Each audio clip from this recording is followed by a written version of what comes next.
ତ ପିଲାମାନେ ପୁଣି ଥରେ ଆଉ ଏକ ଭିଡିଓରେ ତମ ସମସ୍ତ ଯୁକ୍ତ 2 ପ୍ରଥମ ବର୍ଷର ପିଲାମାନଙ୍କୁ ଅନେକ ଅନେକ ସ୍ୱାଗତ ଓ ଅଭିନନ୍ଦନ ଜଣାଉଛି। ପିଲେ ପୂର୍ବେ ଆମେ ଜାଣିଲେ ଯେ ସକଳ ସକଳେ କୂପ ପାଶେ ମିଳି ଯାଆନ୍ତି ନୟନ ନିରୋଳି।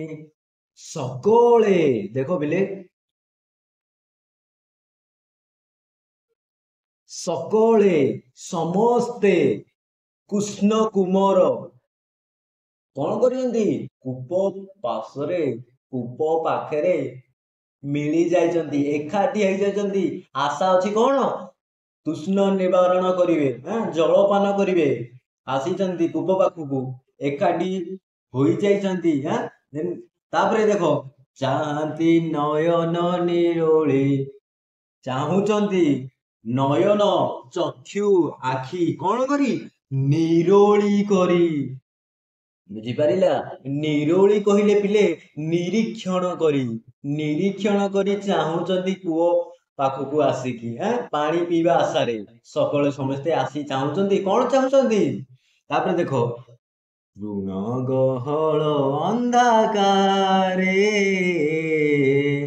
ଅଦ୍ଭୁତ ଜନ୍ତୁ ତା ଭିତରେ। କୂଅ ପାଖକୁ କୂଅକୁ ପାଣି ପିଇବା ଆଶା କରି ଅନାଉ ଅନାଉ ନିରୀକ୍ଷଣ କରୁ କରୁ ଦେଖିଲେ ତୃଣ ଘାସ, କୂଅର ଚତୁର୍ପାର୍ଶ୍ୱରେ ଘାସ ବଢି ଯାଇଛି। ଘାସ ସବୁ କୂଅ ଭିତରକୁ ମାଡ଼ି ଯାଇଛି। ଏଇ ଯୋଉ ତୃଣ ଗହଳ, ଏଇ ଯୋଉ ଘାସ ଚାରି ପାର୍ଶ୍ୱ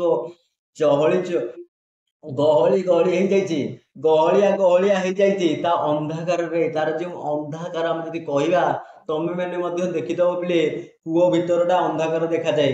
ଯଦି ବହୁତ ଅନେକ ଗଭୀର ଥାଏ ତାହେଲେ ସେ ଅନ୍ଧକାର ଦେଖାଯାଏ। ପରନ୍ତୁ ତା ଉପରେ ଯଦି ଆହୁରି ଘାସ ରହିବ, ଅନାବନା ଗଛ ସବୁ ରହିବ, ତୃଣ ରାଜ ଯଦି ରହିବ, ଆହୁରି ଘନ ଅନ୍ଧକାର ହୋଇଯିବ ନା ନାଇଁ? ତାହେଲେ ସେଇ ତୃଣ ଗହଳ ଅନ୍ଧକାରରେ ଅଦ୍ଭୁତ ଜନ୍ତୁ ତା ଭିତରେ ଦେଖିଲେ ଗୋଟେ ଅଦ୍ଭୁତ ଜନ୍ତୁ, ଗୋଟେ ଅଦ୍ଭୁତ ଜନ୍ତୁ ଅଛି। ଆଶ୍ଚର୍ଯ୍ୟଜନକ ଜନ୍ତୁଟିଏ ଅଛି। କିଏ ତାହେଲେ ସିଏ? ଦେଖ ବିଲେ, ତାପରେ ଦେଖ, ଦିଶଇ ପର୍ବତ ସଦୃଶ ଦେଖି ଚିହ୍ନିଲେ କୃକଲାସ। ଦେଖ ବିଲେ, ଦିଶଇ ପର୍ବତ ସଦୃଶ ଦେଖି ଚିହ୍ନିଲେ କୃକଲାସ। କିଭଳି ଦେଖାଯାଉଛି ରେ? ପର୍ବତ ଭଳି ଦେଖାଯାଉଛି। କୂଅଟା କୂଅ ଭିତରେ ପାଣି ଥିବା କଥା, ପରନ୍ତୁ ଦେଖିଲା ବେଳେ ଗୋଟିଏ ଅଦ୍ଭୁତ ଜନ୍ତୁ ତା ଭିତରେ, ଗୋଟିଏ ଅଦ୍ଭୁତ ଜନ୍ତୁ ତା ଭିତରେ ପଡିଛି। ମୁଣ୍ଡଟା ତଳକୁ ଅଛି, ଗୋଡ ଯଦି ଆମେ କହିବା ଲାଞ୍ଜ ପଟଟା ଉପରକୁ ଅଛି। ତାହେଲେ ସେ କାହା ଭଳି ଦେଖାଯାଉଛି? ଦେଖାଯାଉଛି ଗୋଟେ ପର୍ବତ ଭଳିଆ। ତାହେଲେ ଏମିତି ପର୍ବତ ଭଳିଆ ହେଲା ନା? ଦେଖିକି ଚିହ୍ନିଲେ ଗୋଟିଏ କୃକଲାସ। ବୁଝିପାରିଲା? କୃକଲାସ କହିଲେ ମିଳେ ଗୋଟେ ଏଣ୍ଡୁଅ, ଯାହାକୁ ଗାଉଁଲି ଭାଷାରେ କହୁଛେ, ବା ଆମେ ଯଦି କହିବା ଏଣ୍ଡୁଅ ବୋଲି, ତାହେଲେ ଏଠି ଚିହ୍ନିଲେ, ଆରେ ଆରେ ଆରେ ଇଏ ତ ଗୋଟେ ଏଣ୍ଡୁଅଟେ। ପରନ୍ତୁ କଣ ଏତେ ବଡ ଏଣ୍ଡୁଅଟେ? ଅଦ୍ଭୁତ ଜନ୍ତୁ, ଗୋଟେ ପାହାଡ ଭଳିଆ। ତାପରେ କଣ ହେଇଛି? ବିସ୍ମିତ ଏକ ଆରେ ଚାହିଁ ବୋଲନ୍ତି ଅଙ୍ଗୁଳି ଦେଖାଇ। ବିସ୍ମିତେ, ଆଶ୍ଚର୍ଯ୍ୟ ହେଇକି ଏକ ଆରକେ ଚାହୁଁଛନ୍ତି, ଜଣେ ଅନ୍ୟ ଜଣକୁ ଚାହୁଁଛନ୍ତି, ପରସ୍ପର ଅନାଉନି ହଉଛନ୍ତି। ବିସ୍ମିତେ, ଆଶ୍ଚର୍ଯ୍ୟ ବୋଲନ୍ତି, ପୁଣି କହୁଛନ୍ତି ଅଙ୍ଗୁଳି ଦେଖାଇ।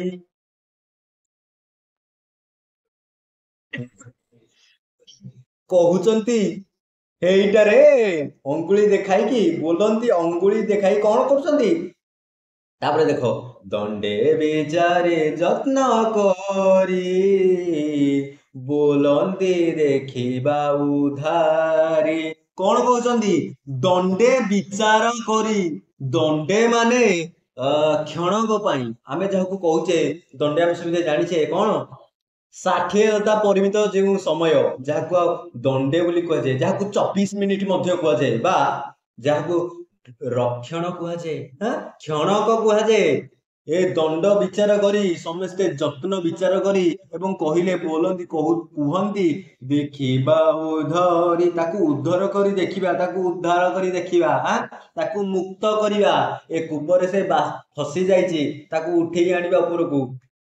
ଦେନ୍ ତାପରେ କଣ ହେଇଛି ଦେଖ ବୋଲି, ଏତେ ବିଚାର ଦୟା ବହି।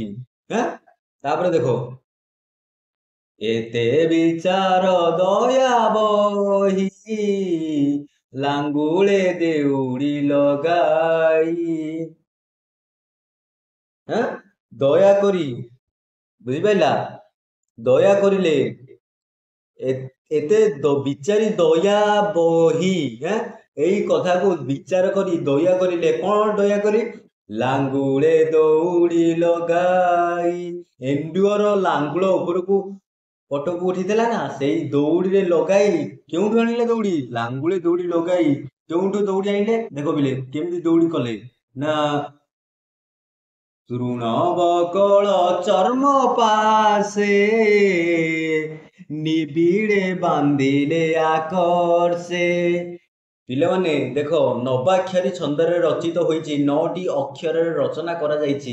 ଏବଂ ପିଲାମାନେ ଆମେ ଯଦି କହିବା ମଣିଷର ନବଦ୍ୱାର, ଏବଂ ନବଦ୍ୱାରରେ ଆମେ ଜାଣିଛେ କଣ? ପାଶେ କଣ?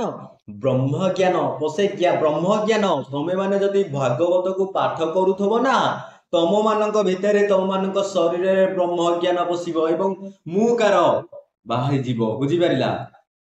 ତେଣୁ ତମେ ମାନେ ନିହାତି ପାଠ କରିବା ଦରକାର। ଭାଗବତ ପାଠ କରୁଥିଲେ ସହଜରେ ସଫଳତା ମିଳିଯିବ, କିନ୍ତୁ ଅସୁବିଧା କିଛି ନାହିଁ ପିଲାମାନେ। ତେଣୁ ଭାଗବତକୁ ନିହାତି ପାଠ କରିବ, ନିହାତି ପାଠ କର। କାହିଁକି? କାରଣ ଏହା ହେଉଛି ମୁକ୍ତିର ମାର୍ଗ, ଇଏ ହେଉଛି ମୁକ୍ତି ଗ୍ରନ୍ଥ, ଇଏ ହେଉଛି ମୁଖ୍ୟ ଗ୍ରନ୍ଥ। ତେଣୁ ତାକୁ ପାଠ କର ପିଲେ, ପାଠ କର। ତେଣୁ କଣ ହେଇଛି ଦେଖ ପିଲେ, ତୃଣ ବକଳ କୃଷ୍ଣ କୁମାର ମାନେ ଅଛନ୍ତି ନା ଉଦ୍ଧାର କରିବା ପାଇଁ ଯାଉଛନ୍ତି ନା। ତେଣୁ ତୃଣ କହିଲେ ଆମେ ସମସ୍ତେ ଜାଣିଛେ, ବୁଝିପାରିଲାନି ନାଇଁ? ତୃଣର ବକଳ ବା ଗଛର ତୃଣ, ଗଛ ଘାସ, ଏଇଭଳି ଭାବରେ ତା ବକଳକୁ ଆଣୁଛନ୍ତି। ଚର୍ମ ପାଶି, ବୁଝିପାରିଲା? ଚର୍ମ ପାଶି କହିଲେ କଣ? ଚର୍ମପାଶି କହିଲେ ଆମେ ସମସ୍ତେ ଜାଣିଛେ ସାଧାରଣତଃ ଯୋଉ ଚମଡା, ଚମଡା ବା ଯଦି ଆମେ କହିବା କଣ, ଗୋଟେ ପ୍ରକାରର ଚମଡାରେ ତିଆରି ଦଉଡ଼ି, ଯାହାକୁ ଚର୍ମପାଶି କୁହାଯାଏ।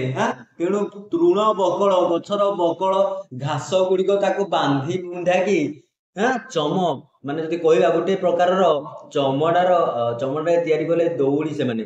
ଦେନ୍ ତାପରେ କଣ? ନିବିଡ଼େ ବାନ୍ଧିଲେ ଆକର୍ଷି। ନିବିଡ଼େ କହିଲେ ଗାଢ ଭାବରେ, ବହନ କଲେ ଗାଢ ଭାବରେ। ସେ କଣ କଲେ? ବାନ୍ଧିଲେ ଆକର୍ଷି। ଆକର୍ଷି କହିଲେ ବଳପୂର୍ବକ ଅଟାରିବା ବା ଟାଣିବା ପୂର୍ବକ, ଯାହାକୁ ଆକର୍ଷି କୁହାଯାଏ। ତାହେଲେ ନିବିଡ଼େ ଗାଢ ଭାବରେ ତାକୁ ଟାଣିବା ପାଇଁ ବାନ୍ଧି ପକାଇଲେ। ଦେନ୍ ତାପରେ କଣ ହେଇଛି ଦେଖ ପିଲେ,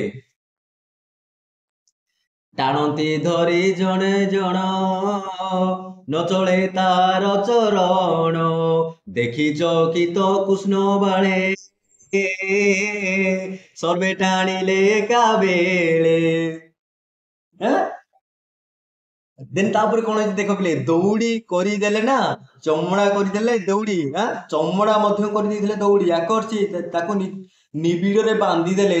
ଦେନ୍ ତାପରେ ଯେତେବେଳେ ଜଣ ଜଣ କରି ଟାଣିଛନ୍ତି ନା, ନ ଚଳେ ତାହାର ଚରଣ, ତାର ପାଦ ମଧ୍ୟ ମାନେ ଟିକେ ଘୁଞ୍ଚୁ ନାହିଁ, ଟିକେ ଚଳ ହେଉନାହିଁ, ମାନେ ନ ଚଳେ ତାହାର ଚରଣ, ତା ପାଦ ମଧ୍ୟ ଚାଲୁନାହିଁ। ତାହେଲେ ଦେଖି ଚକିତ କୃଷ୍ଣ ବାଳେ, ଯେତେବେଳେ କୃଷ୍ଣଙ୍କର ବାଳକ ମାନେ ବା କୃଷ୍ଣଙ୍କ ସନ୍ତାନ ମାନେ, ଶ୍ରୀକୃଷ୍ଣଙ୍କର ପୁତ୍ର ମାନେ ଯେତେବେଳେ ଏ କଥା ଜାଣିଛନ୍ତି, ସେ ଚକିତ ହୋଇଛନ୍ତି, ଆଶ୍ଚର୍ଯ୍ୟ ହେଇଯାଇଛନ୍ତି, ବିସ୍ମିତ ହେଇଯାଇଛନ୍ତି।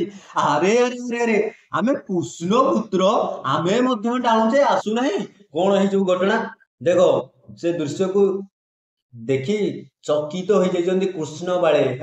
କୃଷ୍ଣ ସନ୍ତାନଙ୍କର କୃଷ୍ଣଙ୍କର ସନ୍ତାନ ମାନେ କୃଷ୍ଣଙ୍କର ପୁତ୍ର ମାନେ ସର୍ବେ ତାପରେ ସବୁ ମିଶି ଯାଇଛନ୍ତି। ସର୍ବେ ଟାଣିଲେ ଏକା ବେଳେ ସମସ୍ତେ ମିଶିକି ଏକ ସମୟରେ ଏକ ବଳ ଲଗେଇକି ଜୋରରେ ଟାଣିଛନ୍ତି।